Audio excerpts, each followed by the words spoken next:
आप सभी को मेरा नमस्कार। फिर से स्वागत है आपका मेरे YouTube चैनल पे।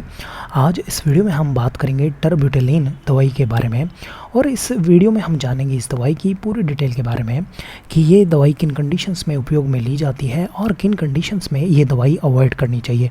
ये सारी जानकारी हम इस वीडियो में जानेंगे, इसलिए इस वीडियो को आप बिल्कुल आखिरी तक देखें। और आपने मेरे चैनल को सब्सक्राइब नहीं किया है तो प्लीज़ अभी सब्सक्राइब करें, क्योंकि इस चैनल पर आपको ए से लेकर जेड तक दवाइयों की सीरीज़ देखने को मिलेगी और भी काफ़ी हेल्थ टिप्स आपको इस चैनल पर देखने को मिलेंगी। और देखिए, इस दवाई के बारे में मैं आपको बहुत अच्छे से इस वीडियो में समझाऊंगा। इस वीडियो को इसलिए आप अच्छे से देखें, आपको बिल्कुल भी चिंता करने की ज़रूरत नहीं है।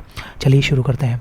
देखिए, टर्बिटोलाइन के उपयोगों की अगर बात करें, जब भी डॉक्टर के पास में पेशेंट आता है, डॉक्टर से बोलता है कि डॉक्टर साहब मुझे सांस लेने में तकलीफ़ हो रही है और काफ़ी अनईज़ी रहता है और खांसी भी बहुत रहती है, तो डॉक्टर चेकअप करता है पेशेंट का और टर्बिटोलाइन दवाई का उपयोग बताता है पेशेंट को। और देखिए, इसके ज़्यादातर उपयोग की अगर बात करें तो कॉमन कोल्ड में, देखिए जब भी सर्दी जुकाम होती है तो उस दौरान क्या होता है, हमें कफ हो जाता है, खांसी होने लग जाती है और सांस लेने में तकलीफ़ होने लग जाती है।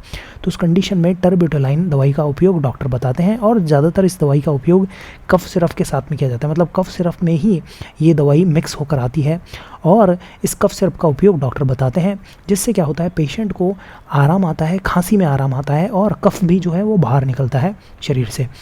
इसके अलावा देखिए, यदि किसी को अस्थमा है या फिर COPD है, देखिए COPD का मतलब होता है क्रॉनिक ऑब्स्ट्रक्टिव पल्मोनरी डिजीज़। देखिए ये क्या होता है, कई बार पेशेंट्स में आपने देखा होगा कि खांसी बहुत ज़्यादा रहती है, सूखी खांसी है और बहुत लंबे समय से है और सांस लेने में भी थोड़ी तकलीफ होने लग जाती है। तो उस कंडीशन में टर्बिटोलाइन दवाई का उपयोग किया जाता है फेफड़ों से, सांस की नलियों में से, और काफ़ी अच्छे से सांस आने लग जाती है इस दवाई के उपयोग के बाद में।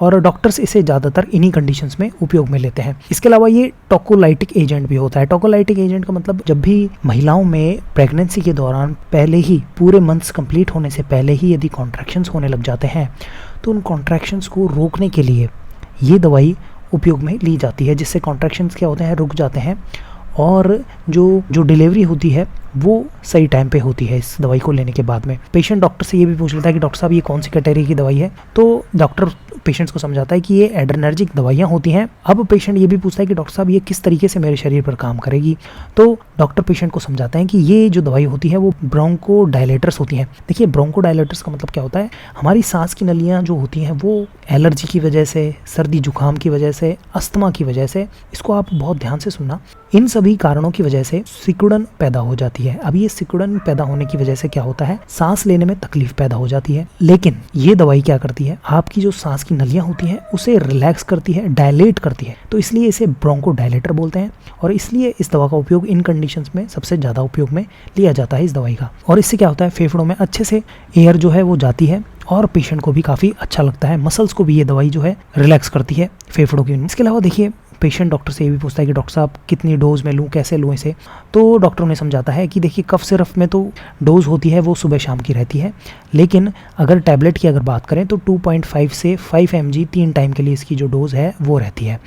तो जो कफ सिरप है वो भी 3 टाइम पेशेंट्स को डॉक्टर कई बार प्रिस्क्राइब करते हैं। तकरीबन 4 से 6 घंटे में इसका जो उपयोग है वो लिया जाता है। और मार्केट में अवेलेबिलिटी की बात करें तो डॉक्टर्स पेशेंट्स को समझाते हैं कि देखिए, मार्केट में इसकी कफ सिरप भी अवेलेबल रहती है, इसके अलावा टैबलेट्स भी अवेलेबल रहती हैं 2.5 mg की, और इवन इंजेक्शन भी अवेलेबल रहते हैं 1 mg पर ml के। देखिए, डॉक्टर पेशेंट को ये भी समझाता है कि देखिए, अगर आपको पहले एलर्जी हुई है इस दवाई से तो वापस इस दवाई का उपयोग नहीं करना होता। इसके अलावा देखिए, हार्ट की कोई कंडीशन होती है, जैसे हाई ब्लड प्रेशर है, डायबिटीज़ है या फिर आँखों की कोई परेशानी है, तो इस दवाई का उपयोग नहीं करना होता। इसके अलावा इस दवाई को लेने के बाद में कुछ साइड इफ़ेक्ट हैं जो देखने को मिल सकते हैं। ऐसा नहीं होता कि ये सारे साइड इफ़ेक्ट देखने को मिले, मगर किसी पेशेंट में ही ये सारे साइड इफ़ेक्ट देखने को मिल सकते हैं, इसलिए इस दवा का उपयोग डॉक्टर की सलाह से ही करें। देखिए, जैसे कि ट्रिमर्स है, रेस्टलेसनेस है, हेडेक हो सकता है, नींद में तकलीफ आ सकती है, और ये जो सारे साइड इफ़ेक्ट हैं देखिए बहुत कम पेशेंट्स में देखने को मिलते हैं। लेकिन कई बार क्या होता है, बहुत लंबे समय से यदि कोई इस दवाई का उपयोग कर रहा है तो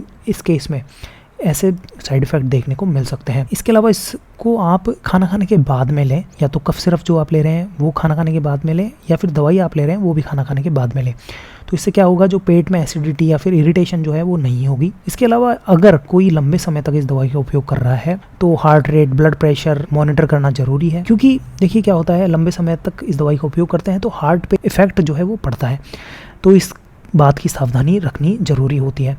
तो देखिए ये था टर्बिटोलाइन दवाई के बारे में। आपको ये वीडियो कैसा लगा प्लीज़ आप कमेंट करें, इस वीडियो को ज़रूर लाइक करें और मेरे चैनल को ज़रूर सब्सक्राइब करें। ये वीडियो देखने के लिए धन्यवाद।